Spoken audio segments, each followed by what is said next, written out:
Hello, my fellow chatters and book lovers, and anyone else who has popped in here because you are curious about what this is or you have got a bit lost. Welcome everyone, I'm Chatty, this is my channel, and I'm going to be chatting away madly about the books that I read in July. I am filming this right at the end of August, so my brain is probably going to be a bit foggy, but I'm going to go through each of the books and give you sort of a brief summary of thoughts that I have.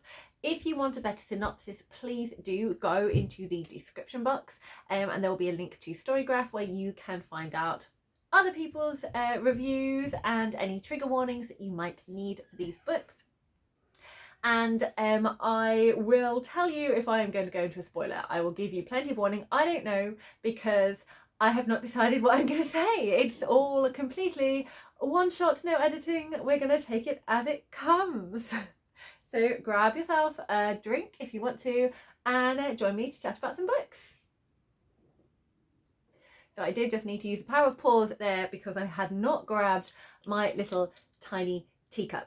So if you are new here and haven't popped into my channel before, hello, welcome. Hopefully you will stick around. And if not, there are many other channels for you to find the right one talking about books for you. But on my channel, for most of my long videos, I do occasionally do sort of a medium-sized 15-minute video that I can edit, which is fun. But generally, I just don't. It's one continuous take. So it is one shot. There is no editing, and we will let the chaos commence. So cheers, everyone. Clink, clink, clink, clink. And everyone who has been here before, this is the normal waffling away about the books that I have read. And I do apologise if I have lots of ums and ahs and can't remember certain things, but hopefully I will suddenly be inspired as I have these books in my hands once again. So let's crack straight onto it. The first book that I'm going to be talking about that I read in July is Beyond Magenta. This is a non-fiction book. It is a collection of interviews done by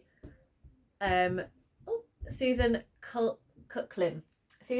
She interviewed 6 actually. It says there's 5 and then there's like an extra one in here. So there are 6 transgender teens talking about their journeys. It's done in interviews, so it's very much their words. There is a lot of respect and sort of empathy you can feel through here. She's very much giving them a voice to tell their story. I will just say, just be aware when you go in. This was written, I think, in 2015. It's first published in 2016. So obviously several years have now passed. I think our language has changed in how we talk about being transgender, and how different people who are transgender use to talk about their own feelings and their own personal journey. So I will say, if you find this a bit of a sensitive topic for you, just kind of like bear that in mind when you go through here. If you are someone who is wanting to learn more about what it's like to be transgender, absolutely read these people's memoirs, but just be aware that there is better language and sort of things out there. I would highly recommend picking up a book such as Jamie Rain's The T in LGBT to kind of get a better sort of overview of the terminology that is used, different people's ways of talking about being trans, because in here there are some stories that kind of put a lot more on the physical side to being transgender, and not just on the social and sort of identity side of it. I hope that makes sense, but I don't want to go into too much detail about it. I am intending to, and this will it will happen. I don't know when it's going to happen, but this is one of the banned books that I have read for the 24 and 24 Reading Rebels Banned Books Challenge that has been run by MJ. I will leave a link to her video here so you've got more information about it. There are so many people taking part in this, and please go and sort of just Google, just stick that into YouTube search. I think it's hashtag 24 and 24 or Reading Rebels, because there's some fantastic videos out there about people reading banned books. So because this is one of the banned books that I specifically chose to do, I'm hoping to do 6. I've done 1 so far, so doing well. I want to give kind of a lot more of a breakdown of this, a lot more kind of exploring of this, and kind of go through why it's been banned, what I feel why I feel that has been the case, what I kind of think about how people are incredibly misguided in certain things, and I'll basically break it down a lot more, giving you my thoughts on this one. But just in a nutshell, it's an empathetic portrait of giving voice to 16s, letting them tell their story of what their journey and what being transgender means to them. There are lots of times that I felt quite emotional in here. I think some stuff was hard to read about, just sort of lives different people led. So yeah, I do recommend reading it, but definitely go in bearing all of that in mind. Yeah. I'm just going to keep repeating myself if I keep talking. I think we're done for that one. So that is a book that I have been sort of like continuing to kind of dip in and out of. I think I started reading it in April or May. I can't remember completely, but I finally finished it in July. But the first novel I read and finished was this hefty Rhythm of War. This is the fourth book in the Stormlight series by Brandon Sanderson. It's an adult epic fantasy, and it is massive. I have got it in two volumes here. The UK paperback comes in two books, part 1 and part 2. And oh my goodness, I don't know how to start unpacking this. If you are a Stormlight fan and enjoy kind of a lot of detail in this, I have done a video on breaking down my thoughts when I reread Oathbringer. I've been trying to reread Oathbringer before finally getting into this one, so I have got a video which I will link here so you can see all my thoughts from when I reread Oathbringer and the thoughts I had at the time of finishing Oathbringer that I wanted for this book. I'm saying at the time because by the time I came to filming that video, I had actually read this one. But I'd made notes before going in, so I read from the notes as though it was the here and now. Anyway, I would love to do a similar video where I kind of go more into detail about this book and my emotional journey with it, everything I thought and felt about it, if the things happened that I wanted to happen, and what I hope for the coming book, Wind and Truth, which is coming out at the end of the year. I will not be reading Wind and Truth for a while because it'll be coming out in hardback, and I like my first read to be in paperback because these are actually in quite good condition. So I haven't really cracked the spine of this one that much.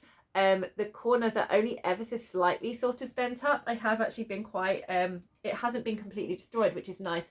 The cracked spine on the second part of Rhythm of War is a bit more prominent there. But again, the corners have only been turned up slightly. But because I know it's a book that I'm just going to devour, I like to have with me. I have taken it out and it's just been sat in my bag and I haven't picked it up the whole day, but I just like to know it's there. Should I have that moment where I need to pick it up? So I like my first read to be in the paperbacks because they can get bashed around and it's okay. So I am sort of collecting the paperbacks, but I do also enjoy collecting the US hardbacks. The reason I get the US ones is because on the naked hardcover, they have this embossed shard blade. And then on the end pages, you have art. You have this lovely artwork. And I did have the covers by Kraken, which gives this sort of beautiful sort of like painted landscape of, what do you call them? Like the shattered plains with Erythru kind of in the background. Sorry about that. My children are playing in the next room, as in arguing. So hopefully they will now get on well.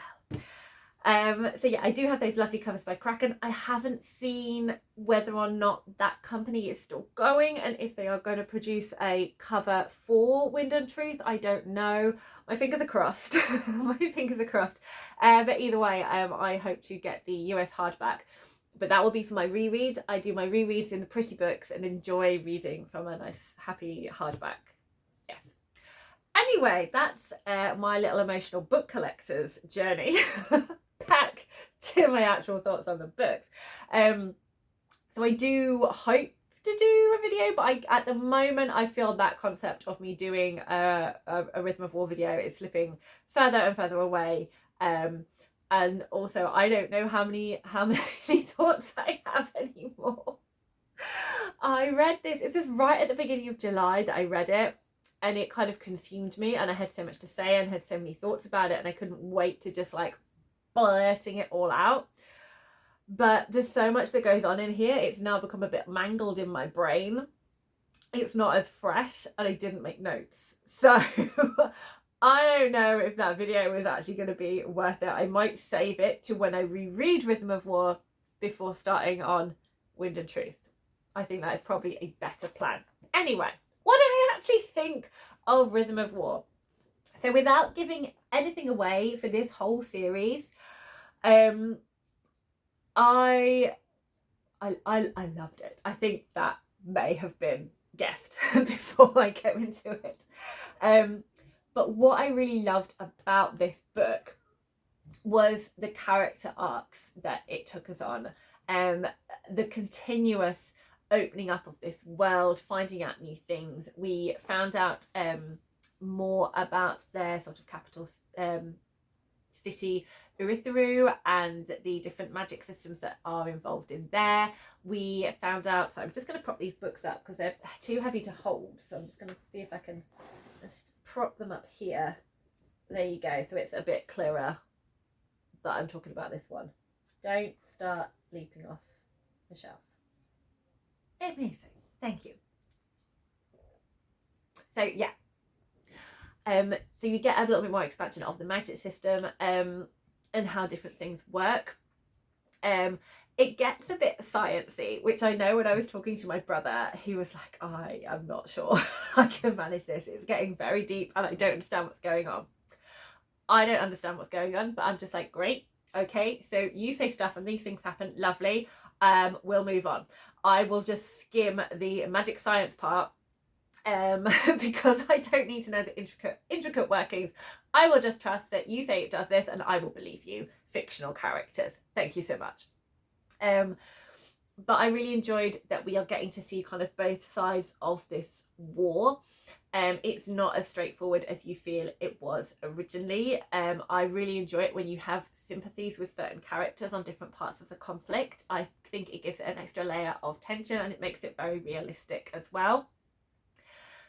There were characters that I wanted more from, that I still want more from. We got snippets and it's interesting, but I still want to know more, particularly more of one from the other. I will go into slightly more mild spoilers and I will name those people in a moment. But I did love how more of our main characters, apart from the one who was the main protagonist of the last book, because I think they were very much covered in that one, the other ones, we continued with their sort of emotional journeys, emotional growth, the different relationships that they had. And I thought it was just done so beautifully. It built up on everything that I was excited about and I enjoyed from Oathbringer and kind of pushed it to a different part in Rhythm of War. And I was really satisfied with all of those different aspects of it.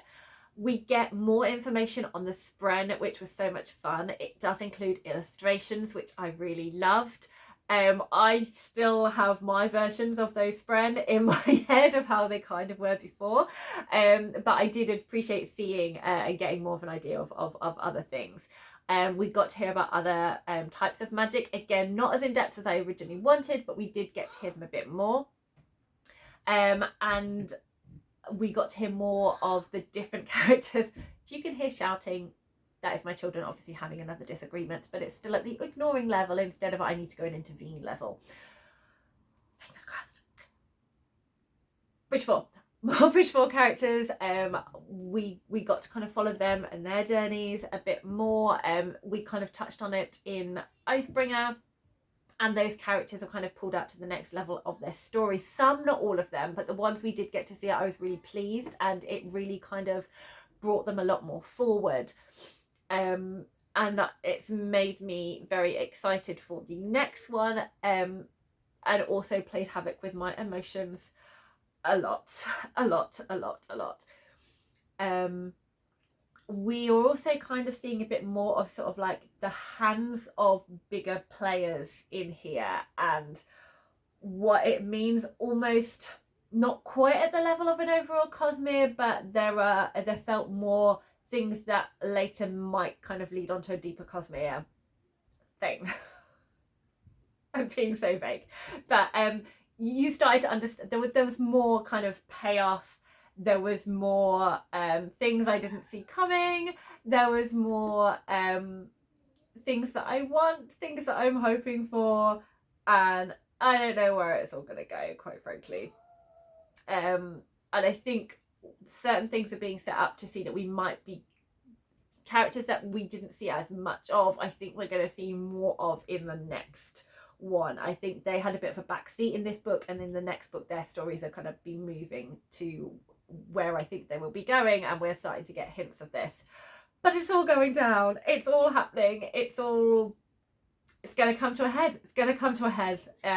I'm very excited about the next one. I feel very confident I am not going to be spoilt, that I'm not going to hear stuff I don't want to, because I hadn't for Rhythm of War. The stuff that happened in here, I had no idea until I read it. So I feel confident that a similar thing will happen for Wind and Truth. Okay, I'll do a little bit of mild spoilers now, and drink more. So, pardon me.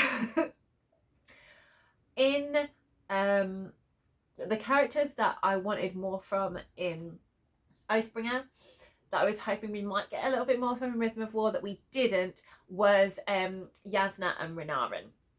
We do get a bit more Jasnah, and we start seeing that she's dealing with her queenship and decisions she makes so she can feel she is being a good leader and a good queen. But we don't quite get to see, I wanted to sort of hear a little bit more about her Knight's Radiant journey. I will still want to know about what happened when she was in Shadesmar. I would still like to know that.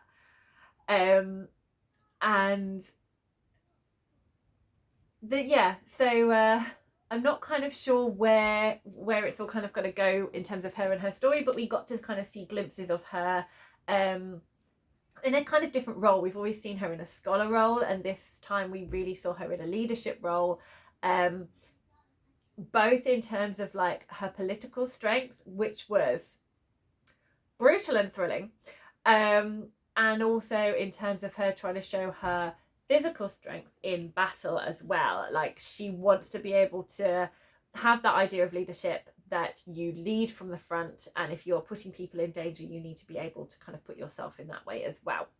So she definitely wants to be a really good leader of her people, and she is already fighting the kind of Alethi culture of the fact that war is supposed to be a man's, war and leading are supposed to be male traits, and she is female, and she is kind of opening up that we are no longer trying to segregate different skills via gender. So all of that was really fascinating and interesting, but we didn't quite get as much of kind of her radiant journey as I wanted. And the other character that I wanted even more, that we only get a glimmer of, was Renarin. And the glimmer we got of Renarin was in turn to a kind of ticking of the greater plot, in terms of the fact that he can kind of foretell. He has got certain links to possible futures via his corrupted spren Gliss, and he sees them in like these, it sounds beautiful, like these like stained glass window patterns of foretelling the future. But again, I wanted his emotional journey a bit more, in seeing how he has coped with being a Knight's Radiant, but with a spren that is not the expected spren. I wanted to kind of hear more from him from that side of things, and get more of his emotional side, his feelings of fitting in, because he's always kind of felt othered. He's had a lot more kind of scholarly leanings, which are deemed more of a feminine pursuit rather than a masculine one. So I wanted to kind of like connect with those. But I know Renarin is very much a secondary character, and all of that kind of story was given to more of our main characters, which again I did really enjoy. I always hope we get more from Renarin. we got bits of Seventh, bits of Lift, which I really enjoyed, but again, it wasn't quite as much, but I hope we get to see more of them in the next one. I definitely think we're going to get more of Seventh. I definitely think we will finally be going to Shinova, and we will finally be finding out more about his past, how, you know, what the deal is with the Shard Blades, what the deal is with his backstory, and how he ended up where he was, being this truthless person and being sold to be this assassin. I want that. I want all of that. I want him to deal with his demons. I want all of that for him. And I love Nightblood. Because Nightblood's awesome. But I feel there's gonna be more revelations about Nightblood. We keep getting these hints dropped. We've got some characters from another book sort of being leaked in, and I'm hoping that is all pulled together sort of more satisfactorily, and we kind of are no longer teased about it. But I don't know if that's going to be in the next book or if that's going to be saved for the following 5. So the Stormlight Archive is a 10-book long series, but it's broken into the first 5 books and the second 5 books. So we'll see. But I will trust the Sanderson. I had a really tough time with the medieval wizard's guide handbook thing. Did not enjoy. But I have so much faith in his Stormlight series. I will trust the story he wants to tell is going to be the story as readers we need. The main characters, oh my goodness, was so good. Kaladin's story. Kaladin's story was everything I needed in terms of amazing representation of mental health. His own journey, his own demons, all the things he needed to do was so beautifully played. It was the layering was fantastic. You had this conflict with his father about their different kind of morals of doing the right thing and helping people and protecting people. They both come in it from a very different way, and I thought it was beautifully done. He has to find a different role for himself in this as well, not just being like the leader of the Windrunners. He starts to kind of get in touch with what is it that makes him happy, and he has this time to really focus on his own mental health and what does he need.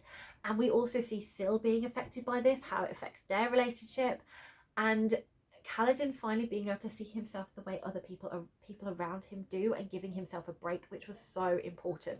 And through all of that, it all links into his Knight's Radiant journey, and as we get there, the tensions and things going on, there was just, oh my goodness, it was just the plotting of it, the way it played with your emotions, it was just so beautifully done. I loved the journey in this. Navani has a much bigger role in this, which was fantastic. I really enjoyed her story, trying to find out where she was, finding out more about her past, like her marriage with Gavilar. I don't know if I'm saying his name correctly. I'm calling him Gavilar, but I haven't checked to see if that is his actual name. But there's so much of this book, I can't easily find it. So we're just going to call him Gavilar, and I apologise, purists, if I am mispronouncing that name. But I don't feel too bad about getting his name wrong, because not a massive fan. There we go. And there was some beautiful kind of explorations of dealing with pain and dealing with grief. It was explored in Oathbringer and kind of touched on again in this book. So I thought those themes and how they showed across different characters and how you deal with that huge emotion and how it could destroy you and how you can work through the pain to kind of come out on a healing side, I thought was fantastically done. Other traumatized characters, Shallan. We've known for a while there's something that she's still struggling with, and in this book we started to explore it in Oathbringer, and she got to a certain point, but she hasn't for want of a better word, she hasn't really faced her demons yet. She hasn't confronted the thing inside that she's really struggling with, and I liked the journey this book did to make us go there. Like, she's really been trying, and I just really enjoyed how that was explored and resolved. Her story intertwines quite well with Adelyn's, and I love that they are still very supportive of each other and they are still trying to help each other get through what they need to get through. Adelyn's story I really loved. I really enjoyed the the character decision that Branderson has taken with this, you know, he's got his own difficulties to work out his place in this world, his relationship with his father after the revelations of Oathbringer, and all of that played out fantastically. I loved all the Shadesmar politics and how that was explored. I thought that was done beautifully. And I am so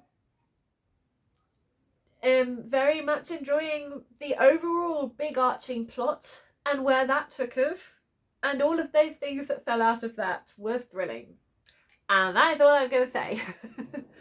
I think I've covered everything I wanted to. Oh no, I haven't. Venli. I enjoyed Venli's journey. I thought that was brilliant. So we got to see more of the past of Venli and Eshonai. You don't get that till the second volume of the book. I can't remember if that's part 3 or something like that, until you get the flashbacks. But Venli's character and seeing how she got to be where she was, her interactions with the listeners, her regret for the singers, and her interactions with, they're not Voidbringers, I can't remember their actual titles, but these beings that have been around for a long time.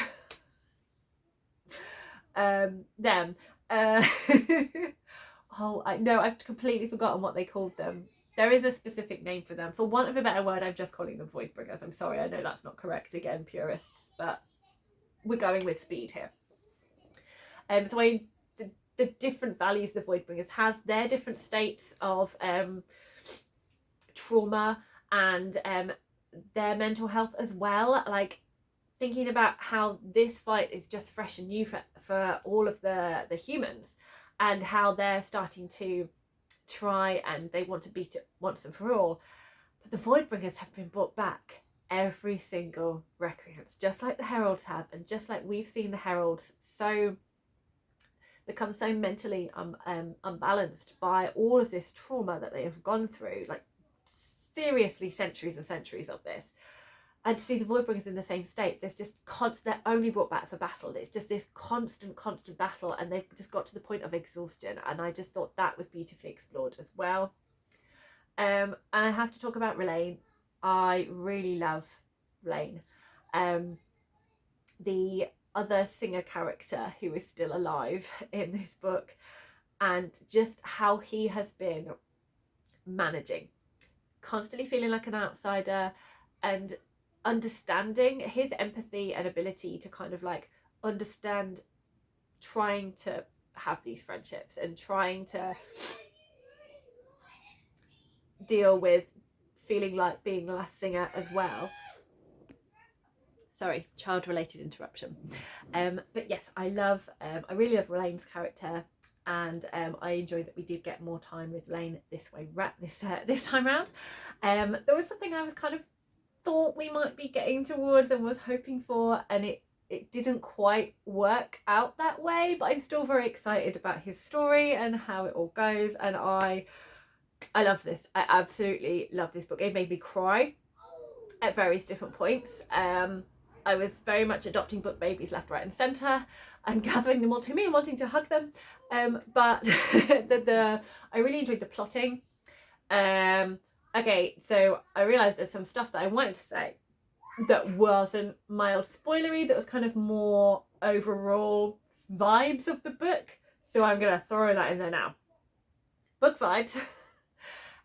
There's still action in this book, but it felt very much more like political fractions kind of exploring. There was an event that we hadn't had that gave us a different way of viewing that was really exciting. I very much enjoyed the way the story went, and the Sanderlanche wasn't so much in terms of battle, but in terms of actions and arcs of characters. But I loved it. I thought it was excellent. So yay, Rhythm of War, finally read, and it was absolutely worth the wait, and I had an amazing time reading it. Moving on. I definitely needed a palate cleanser after this one. I couldn't really jump into anything like new straight away, because my brain needed really to kind of calm down and slowly disentangle itself from Roshar and back into everyday life. So the perfect book for that for me was reading this middle grade graphic novel called Frankie's World. So we've got a colour palette of orange and blues along with the black and whites in here. And Frankie is a girl who lives with her mum and stepdad and younger sibling, younger sister. It's about her friends. It's about how she manages school, and that she has questions about her dad. So she is being diagnosed as being autistic, and she also, I think she has like a growth, she's got some sort of like physical need as well in terms of like her growth. I think she has to go for these injections. So all of that was kind of looked at in here, and she was also wondering if her dad is autistic as well, and if he might understand kind of things that were going on. And that's basically the book. It was sort of warm and cozy, but I had a few questions about it. So slight mild spoilers. I still did not understand why the dad wasn't in her life. Like, that was never explained in here. And I don't know about you, but if I was Frankie, I would like that cleared up. And some sort of, I'm sorry, I haven't been there, darling. Wasn't really there. Wasn't really there. And the chat with mum about, why has my dad not been here? Wasn't really there. And I find that something that's quite necessary. Maybe they can't talk about it, but I feel it could be kind of touched on and implied something. There just needed to be something rather than, oh hey, yes, nice to see you after all these years. Yes, I am your dad. Like it just I just needed something a bit more. But overall, it was a really fun read. Then I moved on to a reread that I had an amazing time with. So I reread Amari and the Night Brothers by B.B. Alston. Just realised I never said who wrote Frankie's World. So Frankie's World is by A. Faduli. I already mentioned it's a graphic novel. So yes, so she also does the illustrations as well. And I think there is a second Frankie's World as well, but I don't know if my library have got it. Amari. Amari and the Night Brothers by B.B. Alston is the first book in the Amari and the Bureau of Supernatural Investigations. I read this, when did I first read this? I think it was last November 2022 I first read this, I think. Autumn 2022. And I loved Amari. I also read Amari and the Great Game. I'm rereading them in preparation for Amari and the Despicable Wonders that comes out at the end of August. And I have now opened. So excited. So Amari and the Night Brothers, I had remembered quite a bit, but also forgotten quite a bit. I was buddy reading this with Tiffany from Towering TBR. And we also had Stacy joining us as well, who has not read Amari before, so it was amazing to hear all of Stacy's thoughts. And Tiffany also forgot certain things as well, which made me feel much better, and pointed out actually it's like rereading it for the first time again. So how exciting. But the bits I did remember, I still felt incensed on Amari's behalf. I still felt protective of her. I still found hilariously funny. I still had all of the tension and the worry, and it's just such a fun book. It's got all of that wonderful middle grade whimsy of stuff like talking elevators, cool shoes that help you fly, different magical abilities, different badges, different things you can learn and do. This world that's so much wider, that's got these kind of like different monsters / aliens out there, and how it's all kind of covered up from the humans. So you get all of that wonderful stuff, and then you also have emotional stuff about what it feels like to be constantly seen as inferior, constantly seen as someone that shouldn't be there. And Amari's like had to deal with racism in her school, and she also has to deal with prejudice in this magical world that she finds herself in as well. And her inner strength is remarkable. We've got some fantastic friendships in here as well, and I just had the best time. I love this book. If you love middle grade, I cannot recommend Amari enough. It is just one of the most fantastic middle grades out there. So highly enjoyed my reread of Amari.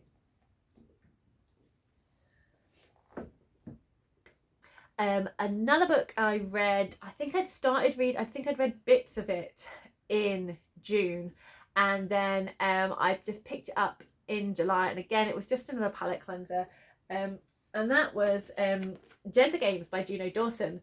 So this is part memoir, part sort of thoughts on gender in our world.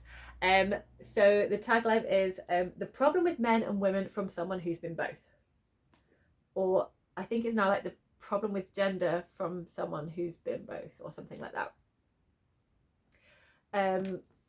And there's just Juno Dawson's voice is just really fun.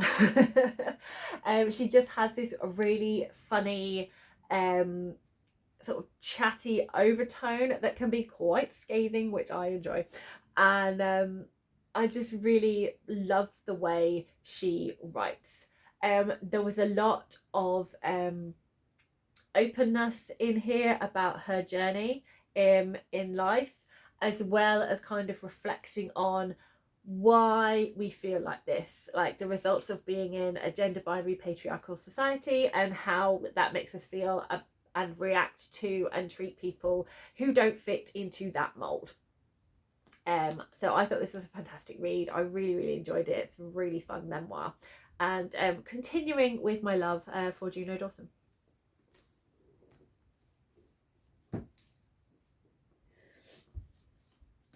So I have two books that I'm going to talk about now.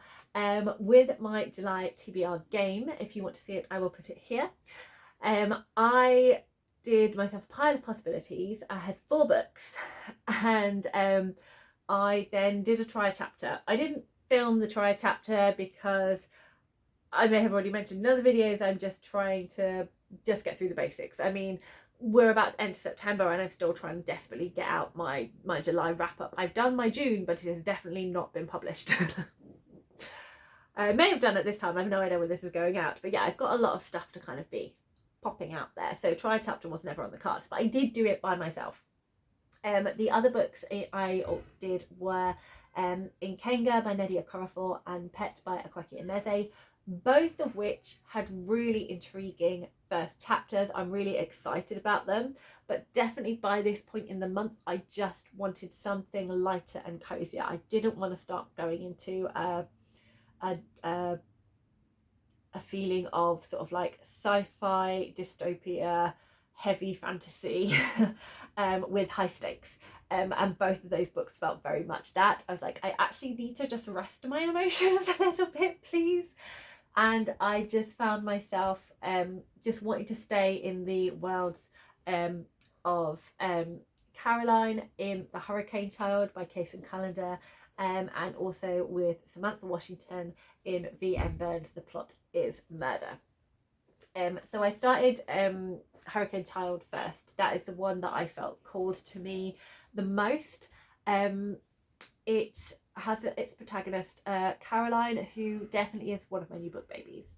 I am definitely feeling very protective of her. She is having to deal with some horrendous bullying, and the loss of her mum, who was sort of travelling and sending them postcards, and then the postcards stopped. Her dad, I think, is doing his best, but he's not the most forthcoming with feelings and emotions and being chatty. And Caroline just really wants to go out and sail in her boat and go and find her mum. But she is having to deal with quite a lot of stuff, not only at school, but also in her sort of personal life. She starts to feel this sort of growing attraction to one of the girls at school, so she's dealing with all of that as well.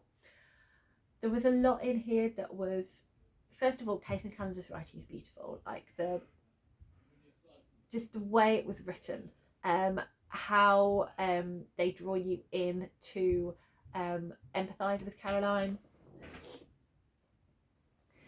The empathy they kind of give towards the character, the way they just set the scene and really pull you into this world. You can completely feel like you are on this island. The writing is fantastic. A lot of emotion in this book. You just really feel for Caroline. Like, she is horrendously bullied in this book. She pours out her heart.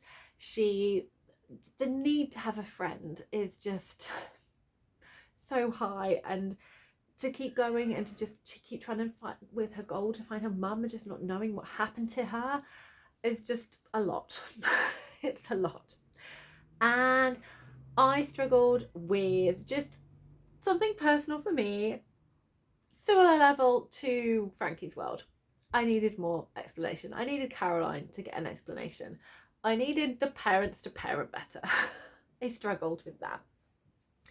So I'm going to go to slightly mild spoilers now. I'm going to go into spoilers. Okay, sorry. The justice. So please skip ahead to when I'm talking about the next book.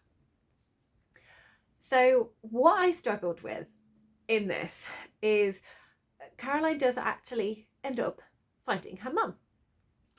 And her mum says sorry, and then proceeds to kind of defend her decision as to why she went away and why when she came back, she didn't come and see Caroline. All she says is, sorry, this was my life. She doesn't actually say, I am so sorry for being an appalling parent and not coming and finding you and telling you what happened to your mum because you've been totally destroyed by this. There was no kind of sense of, this child basically has been abandoned by her mum. Like, you might not have wanted to do it because other things were going on, but you ultimately did abandon your child. And that will hurt massively and affect their emotional, mental well-being, sense of self, all of that stuff. You need to do more to make up for that. Much more to make up for that. Try harder, do better, be more apologetic. Let Caroline tell you, I don't care how hard it is to hear because you still need to hear it, let her tell you how much it hurt not knowing where her mum was, how much it hurt finding her mum and knowing that her mum did not come back to see her. Please do that. Thank you. And Dad also should be aware of that as well. And I don't know if this is just a taboo that we can't talk about mental health, but that would have been so much better than just this whole concept of her just being abandoned. That would have been nice. And also, could you not find a way to tell your child about the fact that you have another child with another woman rather than just letting her discover it herself? Like, that would also be nice. And sorry for you to find this. Like, just the communication from the parents to the daughter just absolutely needed to be better.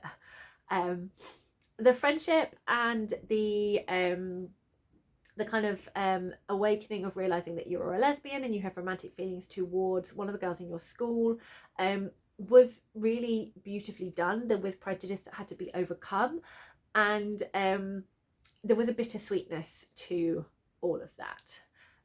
Also, the school was appalling, and they should get rid of bullying teachers and deal with bullies properly. So, hard to read, but Case and Callender's writing is beautiful.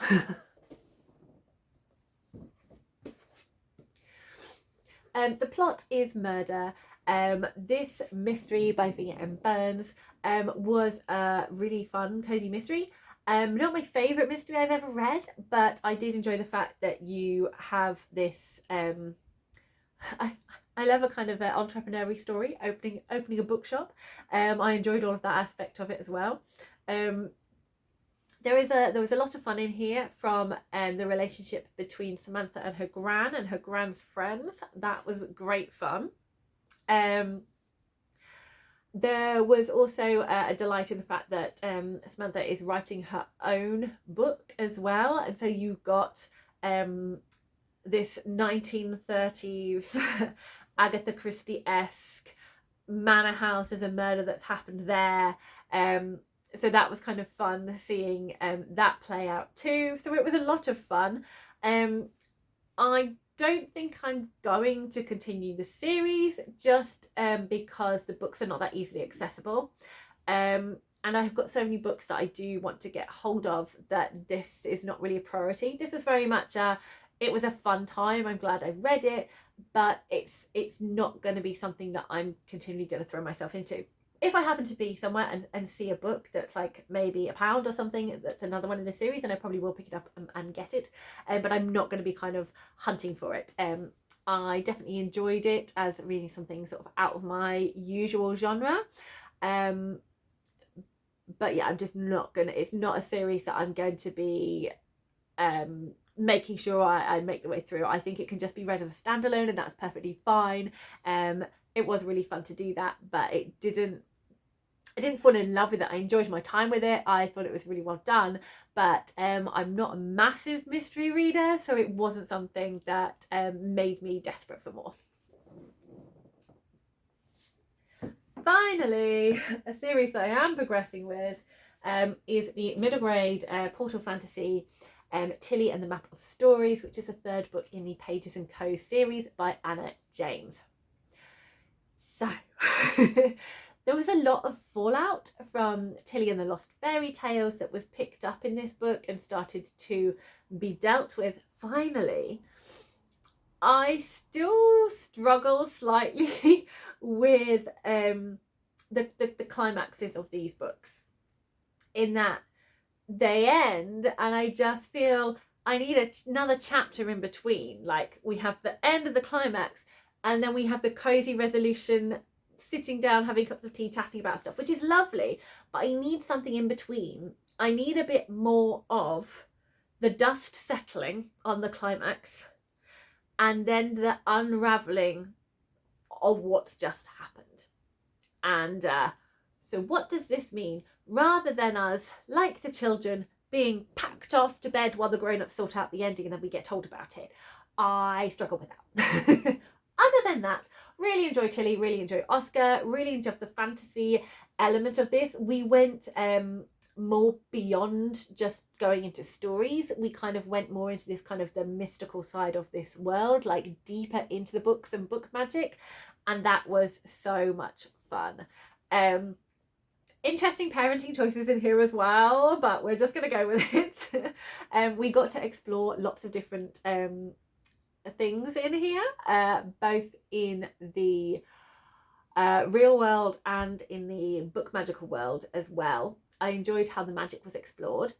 I still am unsure of what the political situation is in terms of the librarians all over the world by the end of this book. I would love that to be explored more, but that is because I am an epic fantasy lover and I enjoy kind of how these systems look and evolve and who gets a say in how things are being run. But I'm aware this is a middle grade and is being very much a kind of like a cozy magical adventure, so I imagine lots of younger readers won't need that level of exploration that I as an adult would like. So this was a really fun time. I enjoyed it more than Tilly and the Lost Fairy Tales, just because I had less issues at the end than I did with Tilly and the Lost Fairy Tales. I'm very intrigued by some of the stuff that was happening. I really enjoyed reading and chatting about this with Kelli from Kelli Reads a Lot. I think that's, oh Kelli, why am I blanking on your title? I think I've done it again. I'm so sorry. Kelli's channel will be in the description. Please go and check her out. She's such a lovely person. I love hearing her talk about books, and she reads a really big variety and also talks about what she reads with her children. So do go and look at her channel, because I feel I'm getting her name wrong. Anyway, I enjoyed chatting with Discord with Kelli about this book. Tallia from Bandana Book Mum, who's also a lovely booktuber, she started with us, but she was like, no, I can't. Oh, have I got another book I need to be talking about? I do, and I totally forgot about that. We're going to come to that one. An audiobook I've forgotten.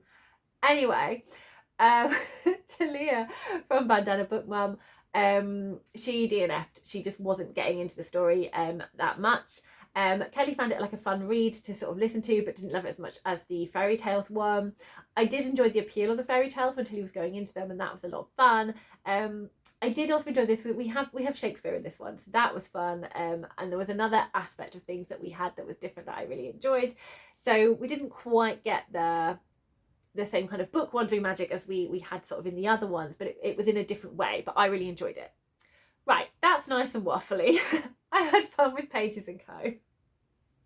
And I know Stacy is catching up, and I know she has now just finished this one, so I'm really looking forward to going back. I've been off Discord for a while, so we need to go back and read all of Stacy's thoughts, but I think she had a really fun time with it as well. Okay. So the final book that I just remembered I read, because I read this one at the start of the month. It was an audiobook, so I was listening to it at the start of the month, and I was getting quite angry about it. So I listened to Shannon Messenger's second book, Exile, from the Keeper series, and I did not enjoy it. I did not have a good time. I got very riled. Magical fun times was not enough for me to overlook certain problematic things in that book. I have a lot to say about that book.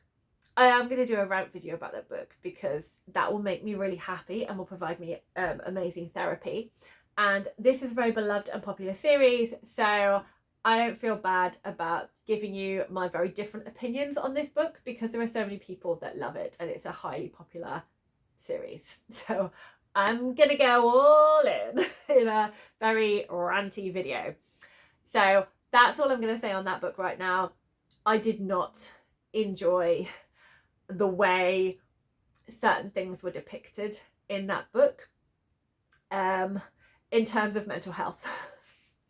There was a lot of not great advice in there, and not great way of treating people who might make you feel sad. And that's all I'm gonna say. Yeah, didn't enjoy Exile at all. I had lots of angry outbursts on Discord that Tallia found quite funny, to the point that I did one angry outburst, apologised, going, right, I'm just going to read, and then it's like, no, I can't make it to the end of the chapter, I need to do an angry outburst again. And then went, where's my first angry outburst? I'm sure I wrote it here, and I wrote it out again and realised the reason I couldn't find it, Tallia wrote me a little note and went, I think it's here, this is Charlotte's thoughts from Exile. I'd put it in the Tilly chat instead, so whoops. Anyway, Exile was a no from me. So that is the end. That is me. I've covered all my books. Yay! Hooray! So I've actually read more than I thought in July. But there we go. So these are all my books in July. I will be back giving you my stats, where I break down what my reading month looked like, and my reflection on how I read that month. But I'm going to stop this because we're nearly up to an hour, so I'm going to stop right now while the going is good. If you have enjoyed all the waffle, please give this video a like, because it's always nice to have things liked. And if you like the vibe, why not subscribe, because then you will help me out, and you will hopefully be aware of more videos that I post. Please let me know if you have any thoughts on any of these books that I have spoken about, and if not, please tell me the last book that you felt really annoyed with, because I'd quite like to hear about it. Happy reading, everyone, and I hope you read books that make you get excited rather than ranty. Bye.